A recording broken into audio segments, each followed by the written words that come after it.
بسم الله الرحمن الرحيم الحمد لله وحده والصلاة والسلام على رسول الله من لا نبي بعده أما بعد فقد قال الله تعالى في القرآن المجيد أعوذ بالله من الشيطان الرجيم بسم الله الرحمن الرحيم كل نفس ذائقة الموت وقال النبي صلى الله عليه وسلم إذا مات الإنسان انقطع عنه عمله إلا من ثلاثة إلا من صدقة جارية أو علم ينتفع به أو ولد صالح يدعو له أو كما قال عليه الصلاة والسلام আমরা প্রথমে আল্লাহ পাকের দরবারে শুকরিয়া জ্ঞাপন করি যে আল্লাহ তাআলা আমাদেরকে শত ব্যস্ততার মাঝেও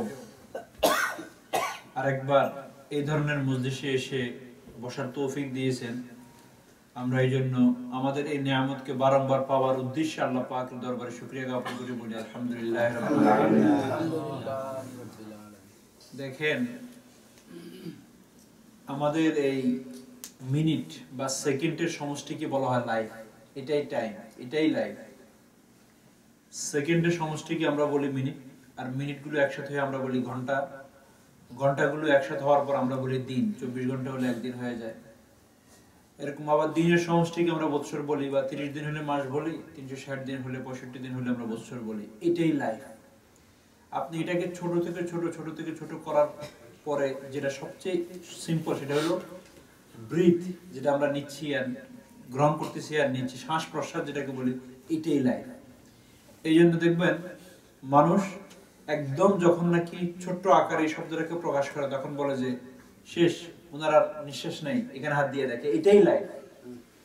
তো যতক্ষণ আমাদের এই বাতাস বা শ্বাস এবং প্রশ্বাস আমরা গ্রহণ করতে পারতেছি, এই ততক্ষণই বেনিফিটটা নেওয়ার চেষ্টা করা লাইফ থেকে। এর আগে এবং এর পরে কোনো ফায়দা হবে না, যতই আমাদের আগ্রহ থাকুক, আকাঙ্ক্ষা থাকুক। এবং হাদিসের ভাষা অনুযায়ী এবং কোরআনেও আছে যে মানুষ মৃত্যুবরণ করার পর আল্লাহ পাকের কাছে ফরিয়াদ করবে, আল্লাহ আরেকবার একটু দুনিয়াতে পাঠাও। এখন বুঝে আসছে দুনিয়ার এভরি সিঙ্গেল সেকেন্ডে কত মূল্য। এখন দেখো আর সময় নষ্ট করবো না, কিন্তু আল্লাহ পাক বলবেন ইযা জা আজালুহুম লা ইস্তাখিরুনা সাআতাও ওয়া লা ইস্তাকদিমুন। সময় যখন তোমার এসে গিয়েছে, ফেরত পিছনে যাওয়ার আর কোনো পথ নেই। দেখেন, আমরা মায়ের পেট থেকে আসার পরে আর কোন সম্ভব তো মায়ের পেটে আবার যাওয়ার? আচ্ছা, ওই শিশুটাকে জোর করে রাখি দেওয়া হলো, বাঁচবে? আর বাঁচবে না, কারণ কানেকশনটা ডিসকানেক্ট হয়ে গিয়েছে। মায়ের পেটের সাথে তার যে স্মুথলি কানেকশন ছিল, খাদ্যের, পানীয়, সবকিছু ডিসকানেক্ট করে ফেলা হয়েছে। যদি তাকে পাঠানো হয়, সে আর বাঁচবে না। ঠিক আমাদের এরকম, যখন একজন মানুষকে পৃথিবী থেকে নিয়ে নেওয়া হয়, তারা এই পৃথিবীতে সে আর থাকতে পারবে না, পাঠাই দিলেও থাকবে না, কারণ এই পৃথিবী আলো বাতাস থেকে তাকে ডিসকানেক্ট করা হয়েছে। তো যাই হোক, আজকে আমি একটুখানি মৃত্যু রিলেটেড আলোচনা করব। সব সময় তো সুযোগ হয় না, যখনই সুযোগ হয় একটু। এই জন্যই মেইন মাকসাদ আমাদের আশা বসা তো একটাই, যে কোনো না কোনো ভাবে যাতে করে আমাদের শেষ নিঃশ্বাসটা সুন্দর হয়। হাদিসে আছে যে যে ব্যক্তির সর্বশেষ অবস্থানটা ভালো হবে, the way he end up his life with, যেই জিনিসের সাথে সে তার লাইফটাকে শেষ করেছে, এটা দিয়ে সে উঠবে। ফর এক্সাম্পল, আপনার লাইফের শেষ দিকটা এরকম কেটেছে যে আপনি মসজিদে 5 ওয়াক্ত নামাজ পড়তেন, অথবা ঘরে ফ্যামিলিকে সময় দিতেন, সময় পেলে নামাজ কোরআন তেলাওয়াত করতেন। তো আপনি কাল ময়দানে এমন অবস্থায় আপনি ইন্তেকাল করেছেন, ময়দানে মাহশারে উঠবেন আপনি এই অবস্থায়। কাউকে যদি এরকম হয় যে সে গ্যাম্বলিং খেলে না এখানে, তো ওখানে মানি হয়, তো দেখা গেছে সে বড় অঙ্কের কোনো মানি ধরেছে, তো আর মেশিন ঘুরাচ্ছে, মানিটা তার লস হয়ে গিয়েছে, হার্টটা ফেল হয়ে গেছে, মারা গিয়েছে, উঠবো সে মেশিন নিয়ে, ওটাই খেলতেছে সে, কারণ he has end up his life with gambling. এরকম এই জন্য খুব খেয়াল রাখা যায় আমাদের শেষ জীবনটা, বিশেষ করে শেষ জীবন যে কখন তা তো কেউ জানে না। জওয়ান যুবকও মারা যাচ্ছে, বাবা তার ছেলে, ইভেন নাতিরও লাশ দাফন করতেছে, দাদা, কেউ তো জানে না। এই জন্য সর্বদা সবসময় নিজেকে রেডি রাখা। হয়তো অনেক পজিটিভ আমলনামা নেই, অর্থাৎ আপনার আমলনামায় 1000 রাকাত নামাজ নেই, আপনার আমল নামা অনেক সময় আমাদের মধ্যে এই কাজটা করে যে হুজুর আমার ইবাদত হয়তো 1000 রাকাত আপনার তাহাজ্জুদ নাই, কিন্তু নেগেটিভ না থাকলে হলো সেটা হলো এই আপনি সৎ। আপনি সৎ। আজকে পড়তেছি শেখ সাইদ রহমতুল্লাহর একটা উক্তি আছে যে তুমি যদি সৎ হও তো নিন্দুকের নিন্দায় তোমার কোনো অসুবিধা নেই। আপনি যদি সৎ হন, আপনার সমাজ বা আপনার আশপাশ আপনাকে যত হিংসা করুক কোনো অসুবিধা নেই, জেলাস করুক কোনো অসুবিধা নেই। কিন্তু প্রশ্ন হলো পূর্ব শর্ত আপনি সৎ কিনা, এবং কেউ সৎ কিনা এটার বড় উত্তর উনি নিজেই। প্রত্যেকের নফস জানে যে উনি সৎ কিনা। আমরা যদি শারীরিক কোনো মানে করাপশন করি, যেটাকে চারিত্রিক, তো আমি প্রথম জানি, আমি তো করেছি। এটাকে যদি আপনি সামাজিক লাইনেও বলেন, তো একটা ব্যক্তি যে করে সে সবার আগে জানে, এবং অন্যান্য লোকরা তো সে করার পরে জানে, আর ওই ব্যক্তি করার আগে জানে যে আমি এটা করতে যাচ্ছি। তো এই জন্য নেগেটিভ যদি না থাকে তো আপনি বুঝুন। এবং হাদিসের ভাষা হলো যার ভিতরে আল্লাহর ভয় আছে সেই বুজুর্গ। এবং কোরআন শরীফের শুরুর আয়াতটা আমরা পড়েছি হুদান লিল মুত্তাকিন। তো এতটুক যে আপনি হয়তো 1000 রাকাত তাহাজ্জুদ প্রতি রাতে পড়তে পারেন না, কারণ সকাল ফজরের থেকে পর থেকে আপনাকে দোকানে দাঁড়াতে হয়, কিন্তু অ্যাট লিস্ট আপনার কাছে কোনো নেগেটিভ নেই। আপনার কাছে মানুষের বিরুদ্ধে মিথ্যা বলা, অথবা সুযোগ পেলে কারো সম্পদ মেরে দেওয়া, অথবা কাহারও পিছনে হেট্রেট করা, অথবা কারো অন্যায়ভাবে কারো পিছনে আপনি গসিপি করা, এগুলো আপনার নেই। পারতপক্ষে আপনি দুইটা লোকের মধ্যে মিলানোর চেষ্টা করেন, বিগ্রানোর চেষ্টা করেন না, বাস যথেষ্ট। আপনি বড় বুজুর্গ। এই জন্য হাদিসে এটাও আছে যে কেউ যদি কোনো স্বামী এবং স্ত্রী অথবা দুইজনের মাঝে মিলানোর উদ্দেশ্যে কিছুটা মিশ্রণ করিও কথা বলে তাও জায়েজ, এবং এই ধরনের ইসলাহ 1000 রাকাত নামাজের চেয়ে বেশি উত্তম। কারণ কি, আপনি যখন দুইজনের মাঝে আপনি শৃঙ্খলা এনে দিলেন, তাহলে এই দুইজন দ্বারা সমাজে বহু বিশৃঙ্খলা হতে পারত, যে এই বিশৃঙ্খলা হয়তো আপনার কেন 10 জনের ইবাদতকে নষ্ট করে দিত। এটা আমাদের সমাজে এখন খুবই মিথ্যা কথা বলেও মিলা দিতে পারেন, কোনো অসুবিধা নেই না? মিথ্যা কথাটা এরকম যে বিশেষ করে স্বামী এবং স্ত্রীর মাঝে যখন বিশৃঙ্খলা হয়, তো তাদের দুজনের মাঝে মিলানোর উদ্দেশ্যে এরকম আপনি বলতে পারেন যে দেখো তুমি তাকে যেমন বুঝতেছো, তোমার হাজবেন্ড তোমার ব্যাপারে এরকম মন্তব্য না যেরকম তুমি মনে করো, সে তোমার ব্যাপারে প্রশংসাও করে। অনেক সময় দুই ভাইয়ের মাঝে চরম শত্রু, তাদের মাঝে শত্রুতার অবস্থা এত চরমে যে হয়তো দেখা গিয়েছে তার ব্লাড না, এরকম শত্রু এত ক্ষতি করতে পারবে না। আপনি তাদের মাঝে মিলাই দিলেন যে তোমরা দুইজনে যেভাবে একজন একজনের বিরুদ্ধে যাচ্ছ, এটা তৃতীয় কোনো শয়তানের কারণে হচ্ছে, কিন্তু তোমরা কেউই পিছনে কিন্তু একজন একজনের বিরুদ্ধে এতটা মন্দ না। তোমার ভাই তোমার ব্যাপারে ফিলিংস আছে। দেখেন আমাদের এখানেও আমরা যারা আছি, আপনার সাথে আপনার ভাইয়ের কোনো কারণে, বিশেষ করে কোনো কারণ তো আর কিছু না, জায়গা জমির কারণে মিল না থাকতে পারে, কিন্তু মনটা তো পড়ে না, পরানটা পড়ে না, হঠাৎ হঠাৎ স্মরণ পড়ে না, শৈশবের সে স্মৃতিগুলোর কথা মনে পড়ে না, যে আমাকে স্কুলে যাওয়ার সময় যদি বয়সের বেশ কম হয় তাহলে স্মৃতিগুলোর কথা মনে পড়ে। আচ্ছা বয়সের বেশ কম না হলে একসাথে যে কাজগুলো করেছেন, হয়তো দুজন একসাথে সাইকেল শিখেছেন, অথবা দুজন একসাথে ভালো মন্দ দুইটাই করেছেন, এগুলো তো স্মরণ পড়ে। তো এই জন্য তখন আমাদের কাজ হলো মিলাই দেওয়া। কিন্তু সমাজে এখন সবচেয়ে বেশি বিশৃঙ্খলা সৃষ্টি করার লোক বেশি, এই সদস্যের বেশি, এই ক্লাবের সদস্য সংখ্যা বেশি, মিলাই দেওয়ার সদস্য সংখ্যা খুব কম। প্রথম রাকাতে নামাজ পড়ে, বহু সুন্দর ভালো ইবাদত করে, দেখলে মুসলমান এবং মুমিনের মতো লাগে। কাজগুলো কিন্তু তা না। কাজ হলো আরেকজনের ঘরে একটু আগুন লাগলে সেটাকে আরেকটু বাড়াই দেওয়া যায় কিভাবে, আরো এটাকে কিভাবে ভড়কাই দেওয়া যায়, এই কাজগুলোর সাথে শরীক। এতে আপনার নামাজ 1000 রাকাত হলেও খেয়াল রাখবেন, অন্তত কাল ময়দানে মাশারে এই ধরনের আমল দিয়ে জান্নাতে যাওয়া যাবে না। এর তো বড় প্রমাণ।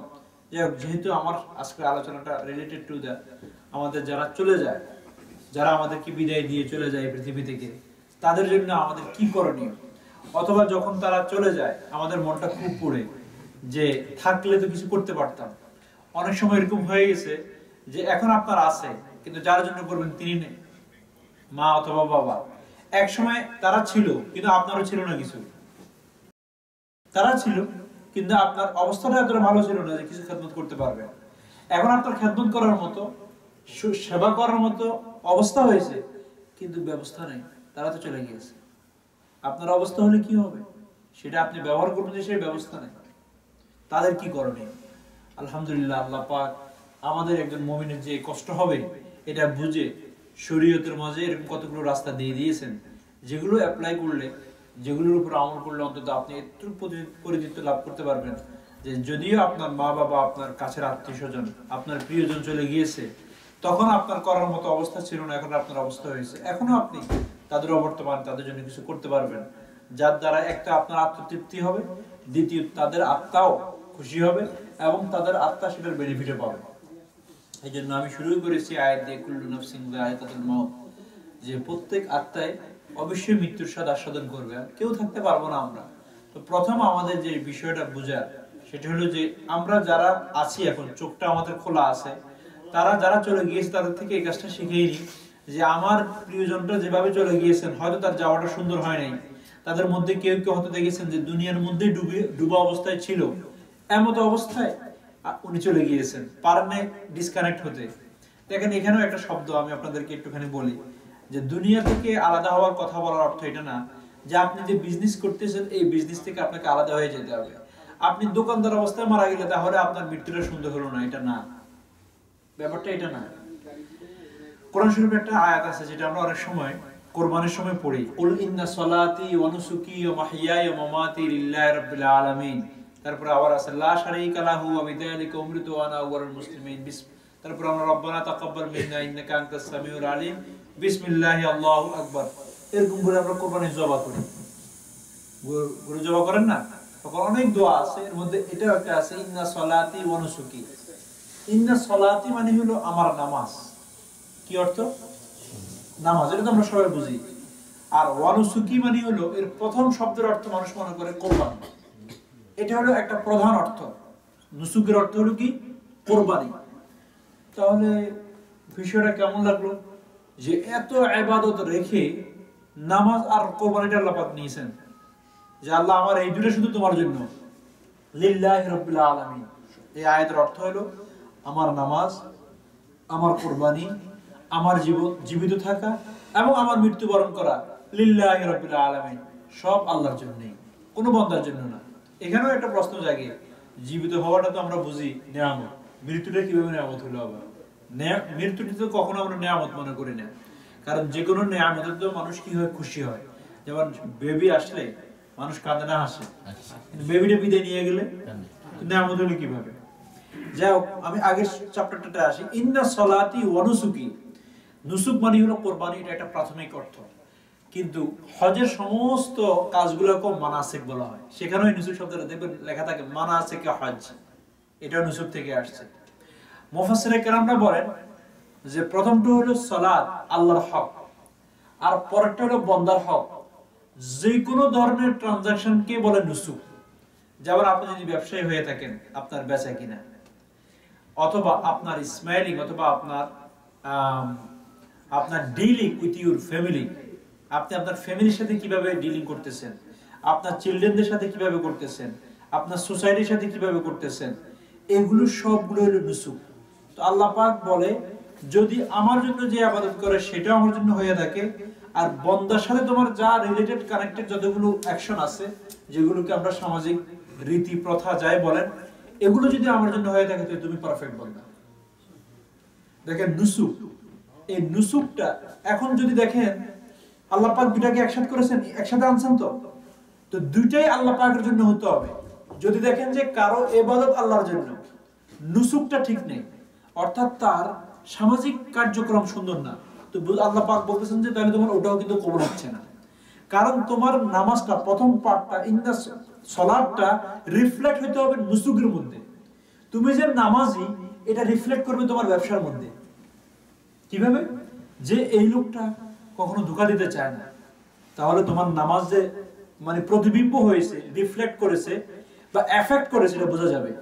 যদি এরকম হয় যে আপনি 5 ওয়াক্ত নামাজিও, মাশাআল্লাহ পাক্কা, আপনি মিথ্যা কথাও বলেন, আপনি 2 নম্বরের ব্যবসাও করেন, আপনার সবকিছু হচ্ছে, তাহলে বোঝা যাবে ওইটা আপনার এক্সারসাইজ হচ্ছে, নামাজ হচ্ছে না, ওটা আপনার সাংঘাতিক ওজনদার কথা। দেখেন নামাজ তো আমরা পড়ি, কিন্তু আমাদের নামাজটা কি এফেক্ট করতেছে কিনা আমাদের দৈনন্দিন সামাজিক রীতি প্রথা যত কাজ করি সবগুলোর সাথে? আল্লাহ মাফ করুক, আল্লাহ মাফ করুক, ভালো ভালো মানুষ নামাজি, একবারেই মসজিদে কোনোদিন আপনি কল্পনাও করবেন না, কিন্তু উনি ওনার স্ত্রীর কাছে সবচেয়ে ওয়ার্স্ট এবং সবচেয়ে বাজে পুরুষ। তাহলে আপনার নামাজ কোথায় রিফ্লেক্ট করলো? অথচ রাসূলুল্লাহ আকরাম সাল্লাল্লাহু আলাইহি ওয়াসাল্লাম বলেন যে তোমাদের মধ্যে সবচেয়ে সে ব্যক্তি উত্তম যে তার স্ত্রীর কাছে উত্তম, এবং আলহামদুলিল্লাহ আমি আমার স্ত্রীদের কাছে উত্তম, তোমরা জিজ্ঞাসা করে নাও। একজন স্ত্রীকে খুশি করতে পারতেছি না, একজন মাত্র, একজন না, অনেকের আমাদের একজনও না, কারণ তাও অসুস্থ। আর রাসূলুল্লাহ আকরাম সাল্লাল্লাহু আলাইহি ওয়াসাল্লাম করে এট এ টাইম 9 জন, 9 জনকে উনি খুশি রেখেছেন। আসরের পর অল্প কটুক সময় না, মাত্র অল্প কটুক। আল্লাহ রাসূল আসরের পর অনেকক্ষণ মসজিদে বসতেন, কারণ এক তো আসরের পর দেখবেন ইমাম সাহেব ফিরে বসে তাসবিহাত পাঠ করতেন, তারপরে তাদের সাথে কথা বলতেন। এখন কারণা আপনার ক্লোজিং আর ওপেনিং আওয়ার বেশ কম হয়ে গিয়েছে। এখন ওপেনিং আওয়ার হয় অনেক লেটে, 10টা 11টা বাজে মহাজনরা যায় আসতে ধীরে, চাবি নাড়াইতে নাড়াইতে। ক্লোজিং হয় একটু লেটে, 7টা 8টা 9টা বাজে। আগে তো এটা ছিল না। বিশ্বায়ন এখন একরকম হয়ে গিয়েছে। আগে বিশ্ব বাজার ছিল সানলাইট আর মুনলাইটের সাথে। সূর্য যখন আলো দিবে তখন বাজার খুলবে, সূর্য শেষ, আলো, আল্লাহর আলো আল্লাহ বন্ধ করে নিয়েছেন, বাজারও বন্ধ। সকাল ভোরে খুলতো, সন্ধ্যা শেষ, নাকি? এখন যেহেতু আর্টিফিশিয়াল লাইট আমরা চলে আসছে, এখন আমরা আমাদের মতো করে ওপেনিং করি, আমাদের মতো করে খুলি। তো সাহাবায়ের মাধ্যমে তো আসর আগে কাজ শেষ। এই কাজটা এখনো ধরে রেখেছে আমাদের দেশের বদলারা, যারা বদলা দেন 3টা 4টার পর আর কাজ নাই, শেষ। সকাল মর্নিং এ ধরবে মাটি কাটে যারা, 3:30 4টার পর আর কোনো কাটাকাটি নেই, ওরা এখন ধরে রাখছে। এটাই ছিল রিয়েল কাজের সময়। আর এই কতক্ষণই কাজ করলে শরীর ভালো থাকে। এর আগে পিছিয়ে আমরা যেটা করি, লেট করি ওপেনিং করা, মানে লেট করে আপনি ঘুম থেকে উঠেন। আর বলা হয়েছে যে সমস্ত রিজিক, সবচেয়ে বেশি বরকতওয়ালা রিজিক সময় রাখা হয়েছে, যেটা হলো ফজরের পরে। সেই সময় আপনি ঘুমে, আকাশ থেকে রিজিক পড়তেছে, আপনি ঘুমে। রিজিক বন্ধ হয়ে গেল 9টা 10টার দিকে, আপনি এখন উঠলেন আস্তে ধীরে। যাই হোক, তো আল্লাহ রাসূল এগুলো আলোচনা করে এরপরে ঘরে যাইতেন। এই অল্প কতক্ষণ সময় মাগরিবের আগে প্রত্যেক ঘর একটা ভিজিট দিয়ে আসতেন, এই অল্প কতক্ষণ সময়। আচ্ছা, এর মধ্যে কোনো কোনো ঘরে আগে থেকে রেডি রাখতে আল্লাহ রাসূল তো আসবেনই। আমাদের এরকম বহু পুরুষ আছে যে এরকম সপ্তাহে সপ্তাহ আছে যে আমার ওই যাই যখন বাচ্চা ঘুমে থাকে, আবার যখন আমি বাইরে আসি তখন বাচ্চা ঘুমে থাকে, আমার কাছে আনইউজুয়াল কোনো টাইম নাই। আর আল্লাহ রাসূল এই কটটুক সময়, মানে আগে পিছনে তো যাইতেন, এটাও ঠিক রাখতেন, একসাথে সব ঘর ঘুরে আসতেন, একবার কার কি লাগবে কি অবস্থা। এর মধ্যে অনেক ওয়াইফরা কেউ শরবত বানায় রাখতেন, আল্লাহ রাসূল কোথায় কি পছন্দ করতেন, বিশেষ করে কেউ মধু দিয়ে শরবত বানায় রাখতেন, কেউ, উনি সবাইকে খুশি করতেন। কারো আসছিল পিঠা বানানোর, অর্থাৎ ওই সময়ের খেজুর দিয়ে জিনিস বানানোর, যেগুলোকে এখন বাকলাওয়া মতো আছে না, এরকম বানায় রাখতেন আল্লাহ রাসূলের জন্য। কেউ কেউ মাঠা বানায় রাখতেন, কেউ কেউ আবার এটাকে কি বলে আমাদের ফুটিং এর মতো বানায় রাখতেন, আল্লাহ রাসূল খেতেন। এই অল্প কতক্ষণের মধ্যে, এটা শুধু খুশি করার জন্য, খুশি করার জন্য। আমাদের এখন আমার অবস্থা, মসজিদে তো আলহামদুলিল্লাহ কোনো অসুবিধা নাই, কিন্তু ঘরে ওনার সম্পর্ক ভালো নেই। আল্লাহ পাক এই আয়াতে বলে, ইন্না সলাতি ওয়া নুসুকি, তোমার নামাজ যদি এফেক্ট না হয় তোমার দৈনন্দিন জীবনে যে ডিলিং গুলো আছে, তাহলে এটা আমার জন্য না, লিল্লাহি রাব্বিল আলামিনের জন্য হলো না। এই দুটোটা একসাথে যেতে হবে। আপনি আল্লাহকে খুশি করবেন বান্দাকে নারাজ করে, বান্দাকে খুশি করবেন আল্লাহকে নারাজ করে। কিছু ভাই আছে বান্দাকে খুশি করেন, উনার দেখবেন পাবলিক ডিলিং খুবই ভালো, আর্টিফিশিয়ালও বেশ কিছু, উনি কথাবার্তা জানেন, হাসি জানেন, কান্না জানেন, আল্লাহর সাথে ডিলিং ভালো না। দুইটা একসাথে যেতে হবে। বলে ইন্না সলাতি ওয়া নুসুকি দেন ওয়া মাহইয়ায়া ওয়া মামাতি লিল্লাহি রাব্বিল আলামিন।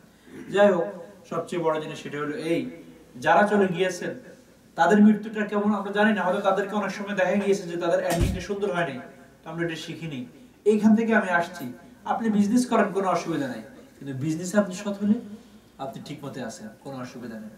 হাদিস একবার আছে যে, আমি এটা অনেক সময় আরো আগেও আলোচনা করেছিলাম, বনি ইসরাইলের রওয়ায়াতে পাওয়া যায় যে এক ব্যবসায়ী ইন্তেকাল করার পরে, মহাজন বলি না, সদাগর বলেন অথবা মারা যাওয়ার পরে বলে যে কি অবস্থা তার আমলনামার, বলে যে বেশি ইবাদত কিছু নাই, মনে হয় না জান্নাতের দিকে যাওয়ার কোনো কিছু পাওয়া যাচ্ছে না। আল্লাহ বলে খোঁজ করো, দেখো কিছু পাওয়া যায় কিনা।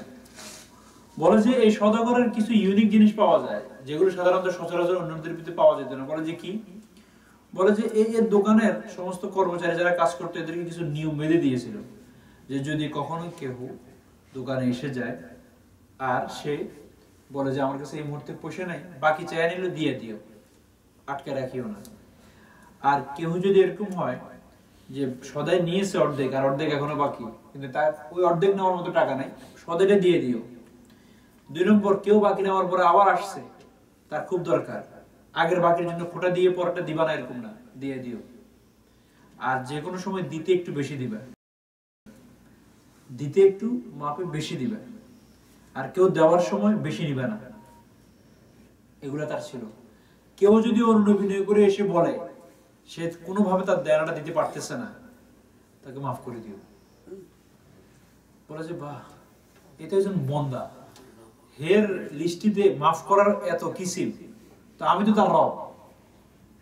সে যদি বন্দা হয়ে মাফ করার এত বাহানা, এত লাইন বাইর করতে পারে, তো আমি এক লাইন বাইর করলে এর মাফ করে দাও, সে জানে।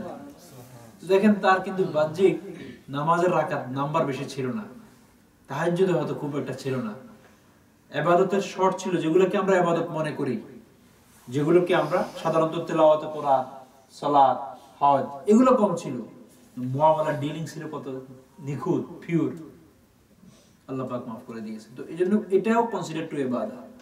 তো আপনার যদি সালাতের মতো নুসুকটা হয়, ডিলিংটা হয়, তাহলে আপনি ভালো আছেন, কোনো অসুবিধা নেই। একদম মৃত্যুটা যদি আপনার কি বলা হয় ক্যাশ বক্সের পাশেও হয়, কোনো অসুবিধা নেই, আপনি দুনিয়াতে নেই, আপনি আখিরাতে আছেন, আপনি আখিরাতের কাজে করতেছেন, কারণ আপনি according to the Islam business করতেছেন। এটাও ইবাদত। আর এই ইবাদত তো এটা বুঝে আসতে একটু সময় নেয় না, কারণ আমি এখান থেকে দান করতেছি, ইবাদত হচ্ছে। আল্লাহর রাসূল সাহাবীদেরকে বলতেছে, তুমি তোমার স্ত্রীর সাথে যে বিশেষ সময় কাটাও, রাত্রি যাপন করো, আর ওই সময় তুমি তোমার চাহিদা পূরণ করো, সেটাও ইবাদত। বলে যে ইয়া রাসূলুল্লাহ, এটা কিভাবে ইবাদত হতে পারে? এটা তো আমরা আমাদের মনের একটা তাকাজা পূরণ করলাম, মনে একটা ভাব আসছে, ফিলিংস আসছে, শাহওয়াত আসছে, সেটা পূরণ করলাম, এটাও কিভাবে ইবাদত? বলে যাচ্ছে ঠিক আছে, এই কাজটা যদি তুমি স্ত্রীর সাথে না করিয়া ম্যানহাটন যে পর মহিলার সাথে করতে, তাহলে গুনাহ হতো কিনা? বলে অবশ্যই গুনাহ হতো। তাহলে গুনাহের বিপরীতে রিওয়ার্ড হওয়ার কথা, দেখছেন? বলে এটাও ইবাদত। সুতরাং অ্যাকর্ডিং টু দ্য শরিয়া যদি আপনার প্রত্যেকটা কাজ হয়, এটা ইবাদত।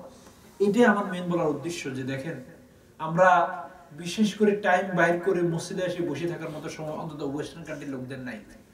কারণ আমাদের দেশে আলহামদুলিল্লাহ এরকম বহু লোক পাবেন যার 5 থেকে 6টা ছেলে মেয়ে হয়ে গিয়েছে, এরপরে এখনো জব শুরু করে নাই, কাজ শুরু করে নাই, কোনো অসুবিধা নেই, কারণ 3-4 ভাই বিদেশ থাকি, তারা টাকা পাঠায়, উনি শুধু ব্যাংক থেকে টাকা ওঠানোর দায়িত্ব হলো এটা, টাকা ভাঙান, এটাই উনার ডলার কানেকশন। উনি ডলারগুলো আনবেন, এগুলো কানেকশন করিয়ে বাংলাদেশে টাকা বানাবেন আর খাবেন। এটা বাংলাদেশে বহু মানুষকে পাবেন। এবং এটা ছাড়া এমনও বললাম, কোনো জবও নাই, হয়তো কোনো বড় ধরনের মানে কিছু নাই, কিন্তু কোনো অসুখেও নাই, মোটামুটি আছেন, ধানের ক্ষেত থেকে ধান আসতেছে, আর পিঠাটা তো বাপের, কোনো ভাড়া দিতে হচ্ছে না। আর এখানে তো আমাদের কথা না কথা, আপনি হয়তো ভাড়া দিচ্ছেন, নতুবা মর্টগেজ পেমেন্ট করতেছেন, আর ধরনের কিছু নেই, তো ইন্স্যুরেন্স পেমেন্ট করতেছেন, এবং গার্বেজের পয়সা দিতে হইতেছে, সেখানে আরো অনেক কিছুই খরচ আছে।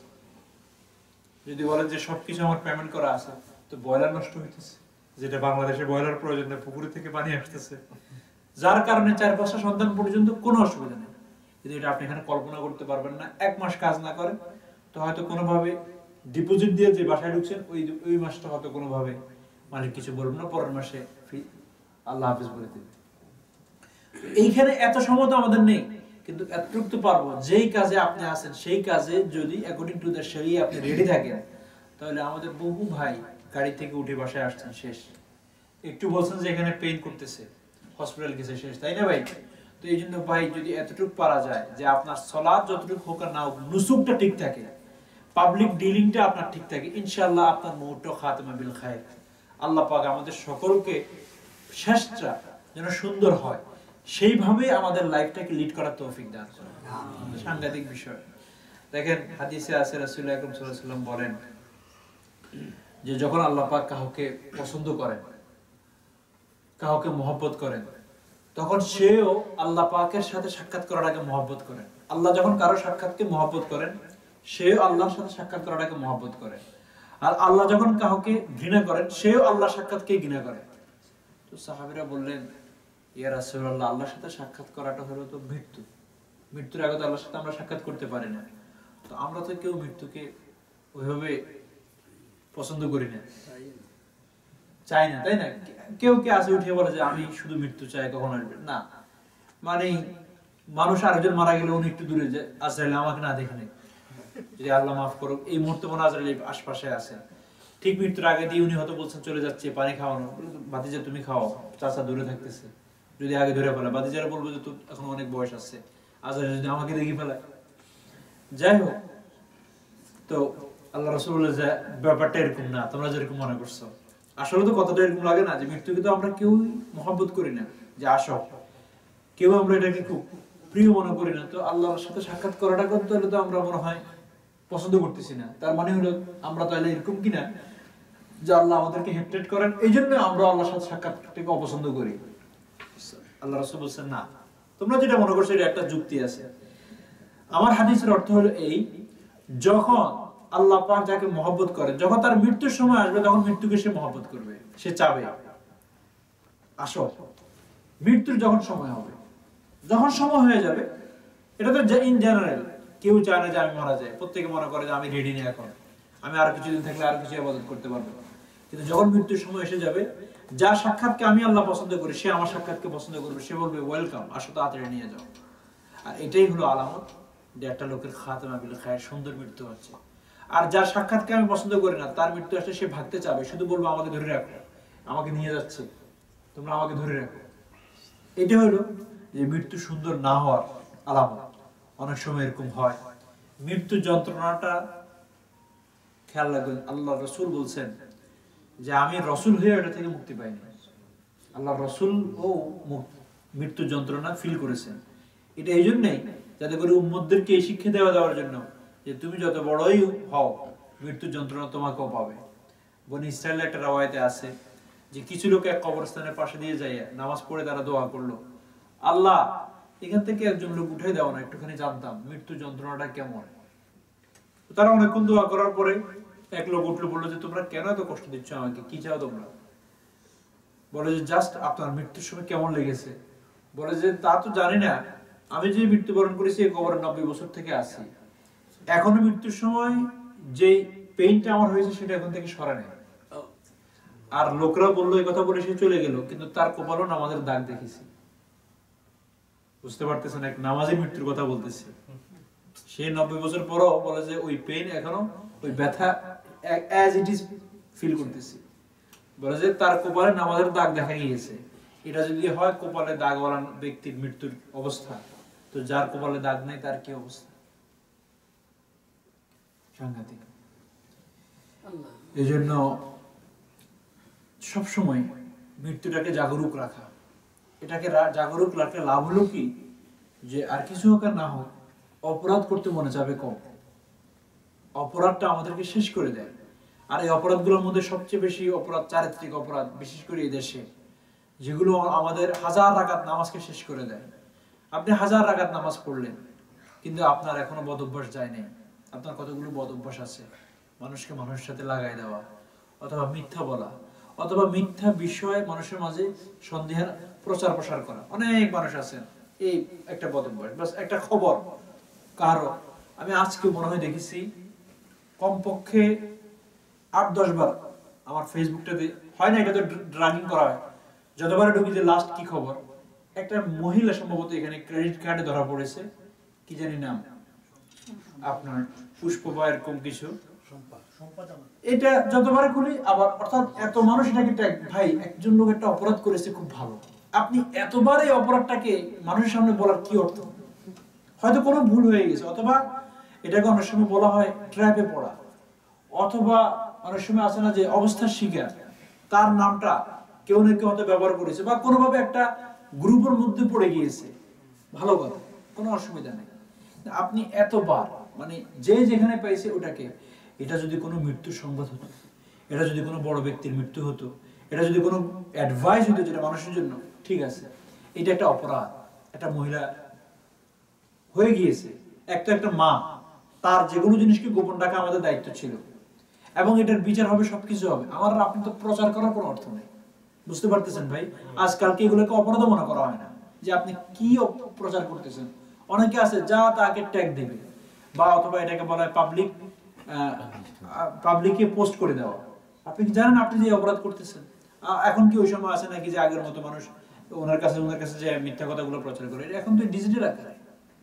এই যে আপনি আপনার পাবলিক ওয়ালের মধ্যে পোস্ট করলেন, এই আপনি একটা অপরাধ করলেন। এটা আমাদের অনেক সময় চোখেও পড়ে না।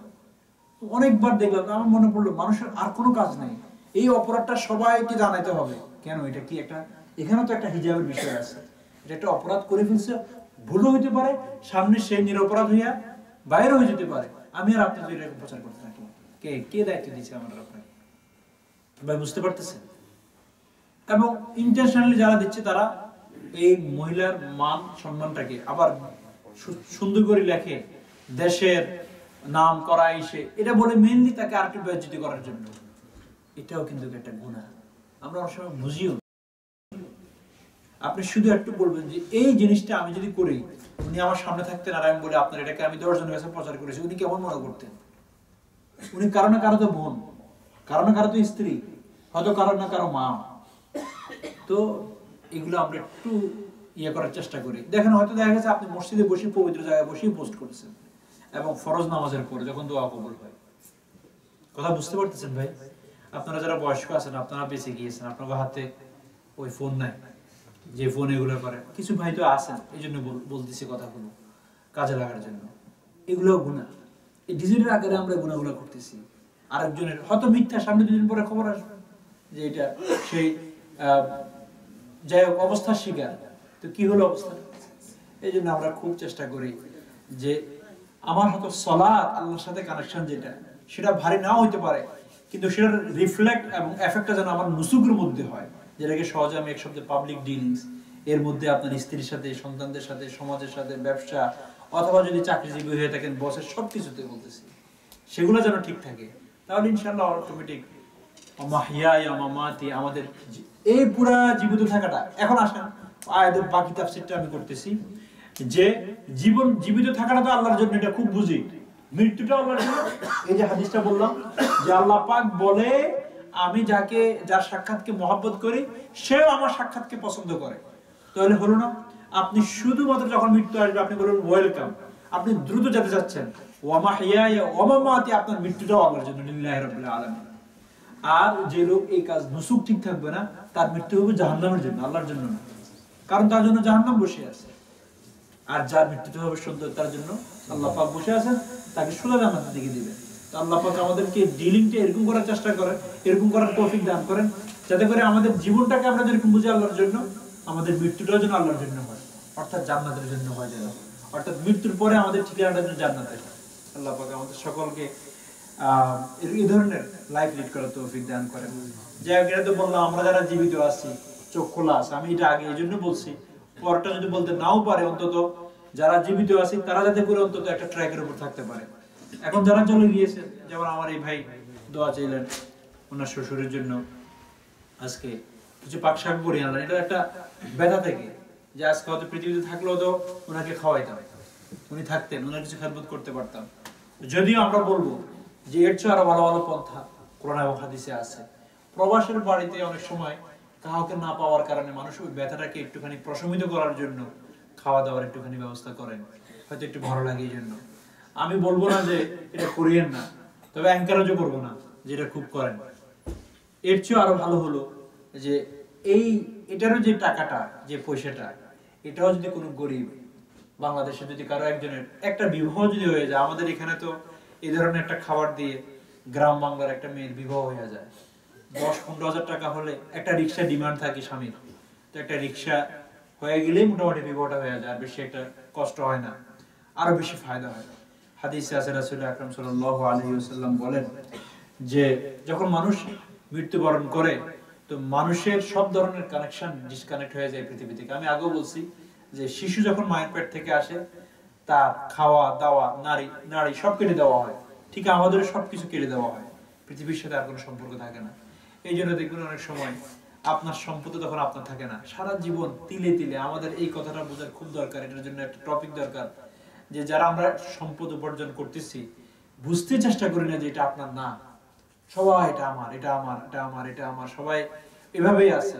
আপনার যখন অসুস্থ হবেন, মৃত্যুমুখী হবেন, তখন বলা হয় আপনি দান করলেও সেটা হবে না, ইজ নট ইউর, এটা আপনার ফ্যামিলি সন্তানদের হয়ে যায়, ওয়ারিসদের হয়ে যায়।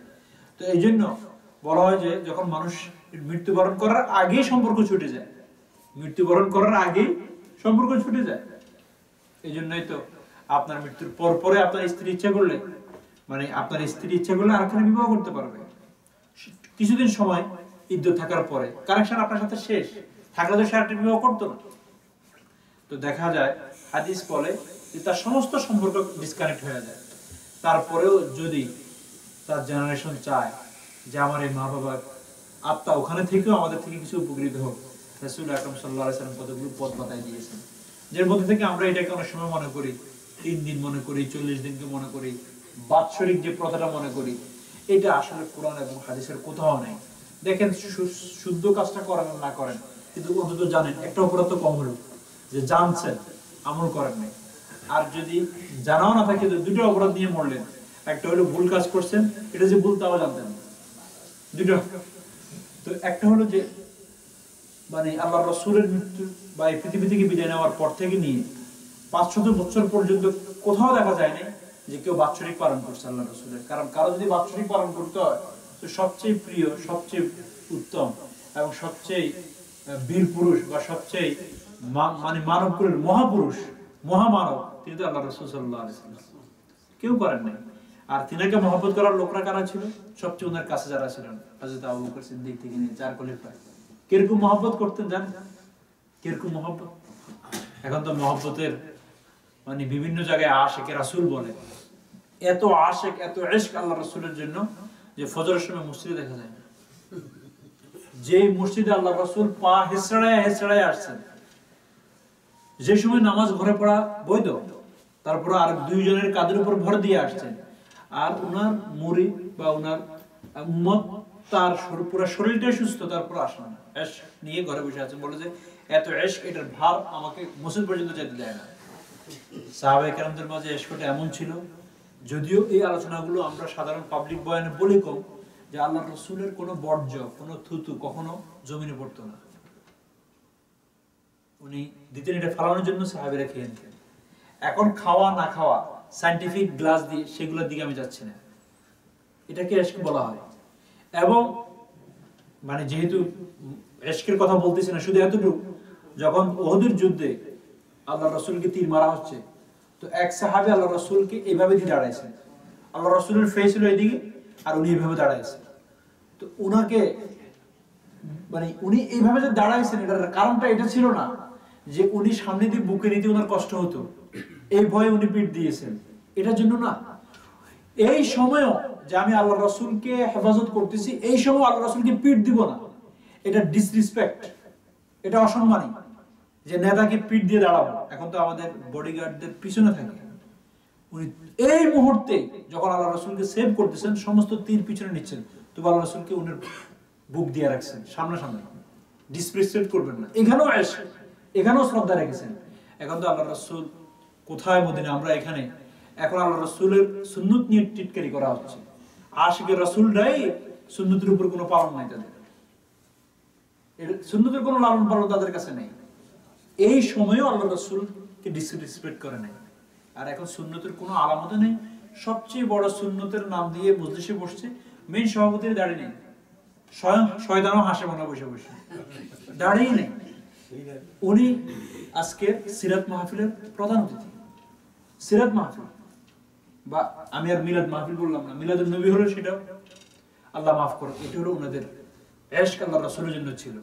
তো তাদের মনে চাইতো না। এক সাহাবী আসিয়া বললেন, ইয়া রাসূলুল্লাহ, আমি যখনই ঘরে যাই আমার খুব খারাপ লাগে, এই কথাটা চিন্তা করে যে এখন তো আমার খারাপ লাগলে আমি আল্লাহ রাসূলের সামনে চলে যাই, উনাকে দেখে আমার মনটা ঠান্ডা হয়ে যায়, কিন্তু আমি ওই দিন কিভাবে কাটাবো যেদিন আপনি থাকবেন না, আপনি এই পৃথিবী থেকে চলে যাবেন, এটাকে যখন কল্পনা করি, আর এটা কল্পনা করি যে আমি যখন চলে যাবো এই পৃথিবী থেকে আর আপনিও চলে যাবেন, তো এখানে তো আমাদের দুইজনকে একসাথে হওয়ার ক্ষেত্রে কোনো ব্যারিকেড নাই, মানে এই আপনার কাছে আসা যে মানে এটাকে কি বলেন এন্ট্রান্স খুব ইজি। যখন এই সাহাবীদের কিছু প্রয়োজন হতো আল্লাহ রাসূলের কাছে চলে আসতেন, কখনো কখনো বাইরের দিকে ডাকতেন, আল্লাহ রাসূল বাইরে চলে আসতেন। কিন্তু আপনি যেহেতু নবী, আমি যেহেতু নবী না, কারণ ময়দানে মাশারে জান্নাতে তো আপনার একটা মাকাম থাকবে, আমার আরেকটা থাকবে, আমাদের হবে একটা ডিপার্টমেন্ট, আপনার হবে আরেকটা ডিপার্টমেন্ট। এটা যখন মনে পড়ে তখন আমার খুব খারাপ লাগে যে তখন কিভাবে থাকবো। তখন আল্লাহ রাসূল বললেন, মহব্বত বুঝতে পারতেছেন কি ধরনের? এখানে আলাপ করতেছে না, জান্নাতের তার থিঙ্ক করতেছেন কি পরিমাণ ইশক ছিল আল্লাহ রাসূলের জন্য। আল্লাহ রাসূল বলেন, তুমি যদি তোমার বক্তব্য সত্য হয়ে থাকো, ইন্নাকা মা মান আহবাবতা, তো তুমি তার সাথে থাকবা যাকে তুমি মহব্বত করতেছো। যাকে তুমি মহব্বত করতেছো তুমি তার সাথে থাকবা, কোনো চিন্তা নাই। মা সিদ্দিকিন ওয়া শুহাদা ওয়াস সালিহিন। এই দেখেন ওয়া আল্লামা আদম আল আসমা কুল্লাতি ছিলাম আমি তাফসীরে আজকে তো করে নেই। এই যে ফেরেশতারা একটা নালিশ করলো না আল্লাহর কাছে বা একটা অভিযোগ, কি জন্য বানাবেন? যদি ইবাদতের জন্য হয় তো আমরা তো কম না, সিজদা দিয়া থেকে অনেকে রুকু দিয়ে আসি। আল্লাহ পাক বললেন, দেখো আমি যা জানি তোমরা তো তা জানো না। আরে ফেরেশতারা কখনো কি এই সিনারি দেখছে যে আল্লাহর রাসূলকে সামনে দিয়ে দাঁড়ায় তীর কি পিঠে নিবে? তারা জানতো কখনো যে ইশকে রাসূলের এরকম লোক আসবে? তারা কি কখনো জানে সিদ্দিকিন থাকবে, শুহাদা থাকবে, সালিহিন থাকবে, গাজী থাকবে, শহীদ থাকবে? তারা তো কল্পনাই করতে পারে, তাদের কল্পনা শক্তি দিয়ে আসে না এটা। তো এই জন্য আল্লাহ পাক বলছেন যে আমি যা জানি তোমরা তা জানো না। এরপরে তারা সিনারি দেখা শুরু করলো। তারা যদি জানতো তাহলে এটা বলতো না। ফিল্ম যখন পৃথিবীতে আল্লাহ আদম আলাইহিস সালাম যখন আসছেন, আমাদের এই ফিল্মটা শুরু হয়ে গেল, চলছে, এটা শেষ হলো। ফেরেশতারা শুধু দেখতেই আছে, আশ্চর্য। এরা আকাশে চলে আসছে, এরা চাঁদে যাচ্ছে, মঙ্গলে যাচ্ছে। আসলে তো কি নলেজ এদের! এটা তো তারা জানতো না যে এদের মধ্যে সিদ্দিক থাকবে, এদের মধ্যে অমর থাকবে, এদের মধ্যে এরকম লোক থাকবে। জানলে এটা বলতো না। তো এটাও একটা আল্লাহ পাক তাদেরকে জানানোর জন্য যে আমি যাদেরকে বানাবো তাদের মধ্যে যে কত রকমের, তোমরা শুধু নেগেটিভটা দেখছো, জিন্নাতরা একটুখানি বিশৃঙ্খলা করেছে, তোমরা শুধু সেটাই তোমাদের মাথায় আছে, কারণ তারা অতটুকুই জানে যতটুকু তারা দেখে। তো যাই হোক, এটা হলো যে ইশকে রাসূল। এরা কেউ কখনো করেন নাই। আল্লাহ রাসূলের বৎস পুরি যদি করতেন তাহলে আমরা করতাম, যদি এটা সুন্নত হতো আমরাও করতাম। আল্লাহ রাসূল শীতকালে কিভাবে ঢিলা নিয়েছেন, টিস্যু পেপার ব্যবহার করেছেন, গরমকালে কিভাবে ব্যবহার করছেন, কেউ দেখে? পেশাব পায়খানার জায়গাটাতে কেউ তাকায় থাকে করতে? এটাও হাদিসের রেকর্ডে এসে গিয়েছে। এটাও কি এসে গিয়েছে? হাদিসের রেকর্ডে আসছে। তো এই বৎসর যদি পালন করতো, যেটা কি বলি আমরা মৃত্যু বার্ষিকী, এটা আসতো না? এত মোটা দাগের জিনিস সাহাবেরা যদি এটা করতেন তো এটা এখানে রেকর্ডে আসতো না? নাই এরকম কিছু। এগুলো না করে বরং এই কাজগুলো করার চেষ্টা করি। সংক্ষেপে আমি আগে অনেকবার রিপিট করেছি, তবুও অনেক সময় যখন প্রয়োজনের সময় আমরা সেটা ভুলে যাই, প্রয়োজনের সময় এগেইন সেই বাপদাদাটাই করি। এই জন্য আল্লাহ পাক কোরআনে বিভিন্ন জায়গায় বলছে, আমি তোমাদের রব, তোমাদের বাপদাদার রব। সুতরাং তোমাদের বাপদাদারা যদি ভুল করে থাকে, তারা ভুল করেছে, তারা শাস্তি পাবে।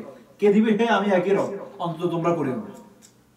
এক নম্বর হলো আমরা চেষ্টা করি যে সর্বপ্রথম মা বাপদের নামে বা আপনজনের নামে, যাকে আপনার মনে হয় যে এই লোকটাকে থাকলে আমি কিছু করতে পারতাম, কোন সদগায়ে জারিয়ামূলক কাজ তার নামে করে রাখেন।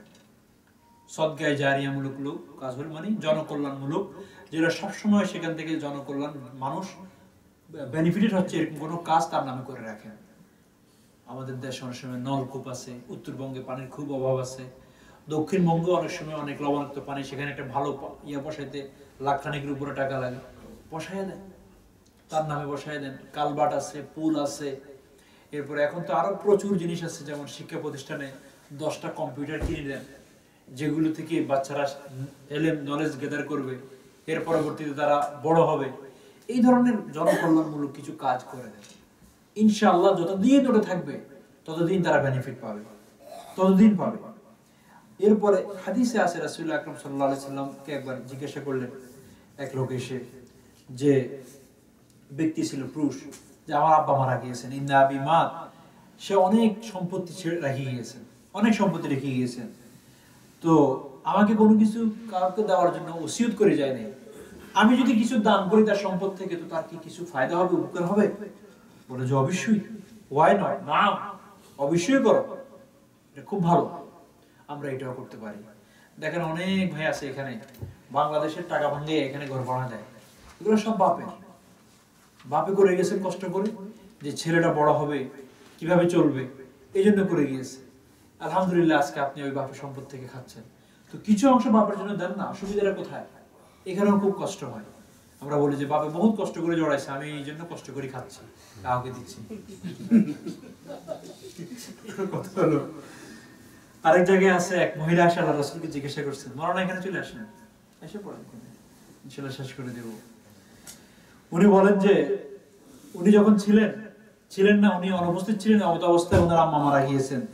ফাকালা ইয়া রাসূলুল্লাহ ইন্না উম্মি, আমার আম্মা মারা গিয়েছেন যখন আমি ওনার সামনে ছিলাম না, আমরা অনেক সময় বিদেশ থাকি না, তো বলো যে আমি যদি কিছু দান করি তাহলে আমার আম্মার কি কোনো ফায়দা হবে? বলো যে অবশ্যই হবে। ইন্নী উশহিদুকা আন্না হাইতাল মিখরাব সাদাকাতুন আলাইহা, অবশ্যই তুমি দান করো। হ্যাঁ, তিনি বলেন না আপনি সাক্ষী থাকেন, আমি মিখরাফ নামক বাগানটি তার জন্য সদকা করে দিলাম। বাগানের বিভিন্ন নাম আছে না, আমাদের দেশে বাগান বাড়ি বলে, আর বিভিন্ন জায়গার নাম আছে, বলে না উত্তরের দক্ষিণের বাগানটা, তো উনি বললেন যে এই নামের যে বাগানটা মিখরাফ, এটা আমি ওনার জন্য সদকা করে দিলাম। বাস, এখন থেকে মানুষ এখান থেকে উপকৃত হবে। এরকম আমরা সৌদি আরব যাই না, মক্কা মদিনায় বহু জায়গা আছে ওয়াকফ, এটার মালিক অবশ্যই ছিল, তারা ওয়াকফ করে দিয়েছেন। আজকে আমরা সেটার উপর দাঁড়ায় হোটেল হয়েছে সেখানে থাকি, অথবা সেখান থেকে বাজার করি। ইভেন তো অফ করে যে এত বড় জায়গা এখন হেরাম আসছে, এগুলো সব পাবলিকের জায়গা ছিল, তারা সদকা করতে করতে সত্যি সত্যি এই পর্যন্ত সরছেন। এভাবে আজকে তারা কবরে চলে গিয়েছেন, কিন্তু তারা সেখান থেকে পাচ্ছেন। এরপরে আরেকটা জিনিস করতে পারি আমরা, যে আল্লাহ রাসূল, আমরা অনেক সময় জিজ্ঞাসা করি কি করব তাদের জন্য। দেখেন, এক সাহাবী উনি জিজ্ঞাসা করলেন, ইয়া রাসূলুল্লাহ, আমি যদি কিছু সদকা করি তো আমার মায়ের ফায়দা বা আমার ফাদারের ফায়দা হবে? বলে যে অবশ্যই হবে। ইনি আরেকটা ছিলেন, স্মার্ট ছিলেন, বলে যে একটা বলে দেন না, ক্যাটাগরি বলেন, কোন টাইপের সদকা করব, কাউকে দান করা অথবা কাউকে 10 টাকা দিয়ে দেওয়া। বলে যে as-saqi, সাকিউল মা, পানি। পানি কত আগে বলে গিয়েছেন, এখনো পর্যন্ত, কারণ তখন মদিনাতে পানির অভাব ছিল, যে দেখো না কোথাও থেকে কূপ কিনে কারোর জন্য সদকা করে দাও। তো যেই জায়গায় যে জিনিসটা সবচেয়ে বেশি প্রয়োজন সেটা করার চেষ্টা করবেন। আল্লাহ রাসূল তখন ওইটা সবচেয়ে বেশি প্রয়োজন বোধ করছেন, উনি বলছেন পানি সিঞ্চিত করে এরকম কিছু করে দাও, কোনো অসুবিধা নেই।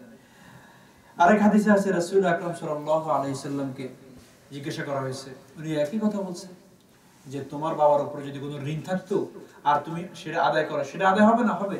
তাহলে তুমি দান করলে হবে না কেন? এক সাহাবী আছে, রাসূল আকরাম সাল্লাল্লাহু আলাইহি ওয়াসাল্লামকে বললেন যে আমার আম্মা মারা গিয়েছেন, তার উপর কিছু সিয়াম ছিল, রোজা ছিল, তো আমি যদি এগুলোর ফিদিয়া দিয়ে দিই আদায় হবে না? বলে যে হবে। হবে না কেন? হজের ব্যাপারে জিজ্ঞাসা করা হয়েছে যে উনি জীবিত অবস্থা হজ করতে পারেন, আমি যদি ওনার নামে হজ করে হবে? বলে যে ওনার উপরে ঋণ থাকলে তুমি আদায় করলে হতো না? এটা একটা ঋণের মতো রয়ে গিয়েছে, আদায় করতে পারে না, তুমি সেটা আদায় করো। এটা আমরা করার চেষ্টা করি। আরো একটা জিনিস হলো, আমরা চেষ্টা করি যে তাদের যদি কারোর সাথে কোনো ধরনের প্রমিস থাকে, অনেক সময় মেয়েদের সাথে থাকে, কাজের মেয়ের বলে যে আমি তোর সাথে ওয়াদা করলাম, তোর বিবাহ খরচ আমি দিয়ে দেবো, চিন্তা করিস না। দেখা গিয়েছে যে আসলে খালাম্মা থাকে না, চলে গেছে।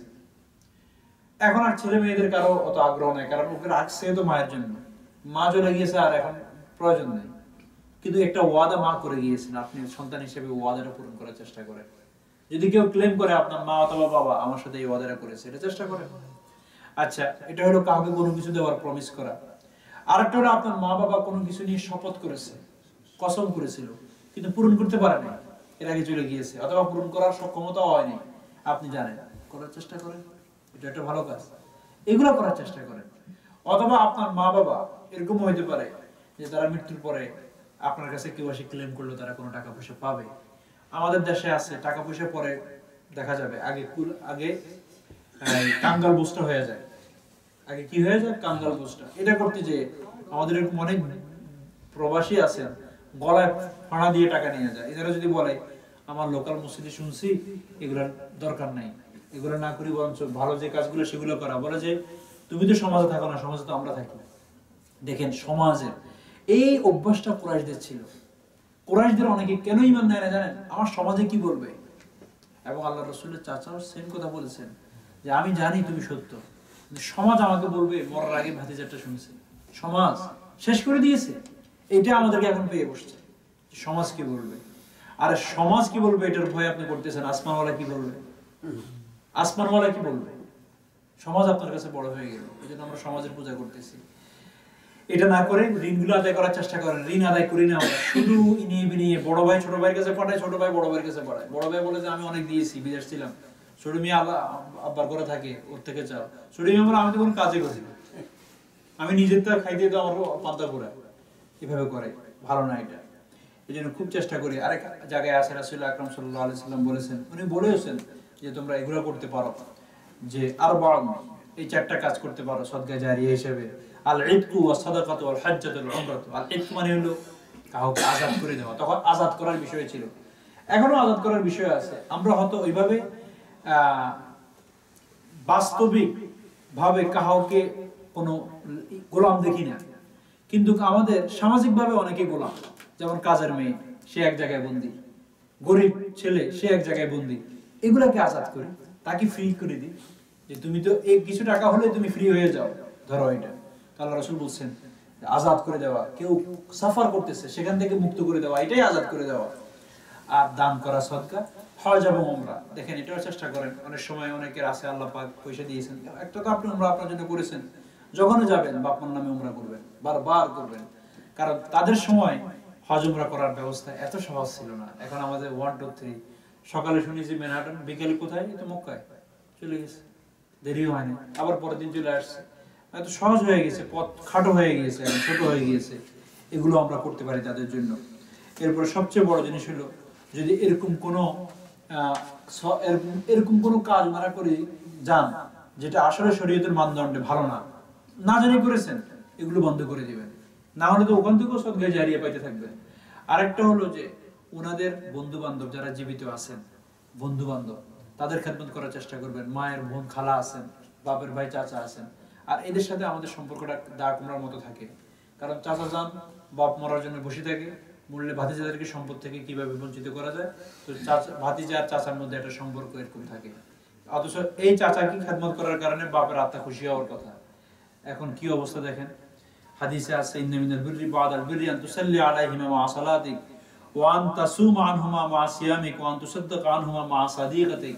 তাদের বন্ধুদের সাথে তুমি ভালো বন্ধুত্ব করা, তাদের খেদমত করা, এর দ্বারাও তারা আরাম পান, তাদের আত্মা খুশি হন। এটা আমরা করার চেষ্টা করি। ইয়া আল্লাহ, আরেক হাদিসে আছে জিল্লুল মুমিনি ইয়াউমাল কিয়ামাতি সাদাকাতুহু। দেখেন মানুষের আত্মা কাল ময়দানে মাহশারে তার সদকার নিচে থাকবে, সদকা এক ধরনের আমরালা হিসেবে কাজ করবে। সুতরাং মুদ্রা কথা হলো, তাদের নামে যদি কোনো ডোনেশন করেন, দান সদকা করেন, এটা যে নামে হোক, মসজিদ করেন, মাদ্রাসাকে করেন, কোনো গরিবকে করেন, কোনো মেয়ে বিবাহ হচ্ছে না সেখানে করেন, বলে যে এটা তার আত্মাকে, তার লাইফটাকে এরকম কভার করবে, কাল ময়দানে মাহশারে কোনো ছায়া থাকবে না, বলে যে এটার ছায়ার নিচে সে থাকবে। এটার ছায়ার নিচে থাকাটাই মানে হলো গুড সাইন, যে হি ইজ স্পেশাল, তার জন্য ভালো কিছু ফয়সালা হবে, জান্নাতের ফয়সালা হবে। আমরা আল্লাহ পাক আমাদেরকে এই পরিমাণ দান করার চেষ্টা করব, যাতে করে সেই দানটা কাল ময়দানে মাহশারে আমাদের প্রিয়জনদের জন্য, মা বাবাদের জন্য আমরালা হিসেবে কাজ করে। আল্লাহ পাক আমাদের সকলকে আনুষ্ঠানিকতা ছেড়ে, প্রথাগত কাজগুলো ছেড়ে, সমাজ কি বলবে, সমাজ কর্তৃক যে কাজগুলো, যেগুলো আদৌ কোরআন হাদিস ভিত্তিক না, এগুলো থেকে দূরে সরে এসে সুন্নাত এবং কোরআন যেগুলোর কথা বলে সেগুলো প্র্যাকটিস করার তৌফিক দান করেন, এবং সে অনুযায়ী নিজেদের লাইফ লিড করার তৌফিক দান করেন। সর্বোপরি আল্লাহ পাক আমাদের সকলকে খাতামা বিল খায়ের, যাতে করে আমাদের মৃত্যুটা সুন্দর হয়, এই ধরনের আমলের সাথে নিজেদেরকে ব্যস্ত রাখার তৌফিক দান করেন। ওয়া আখির দাওয়ানা আলহামদুলিল্লাহি রাব্বিল আলামিন।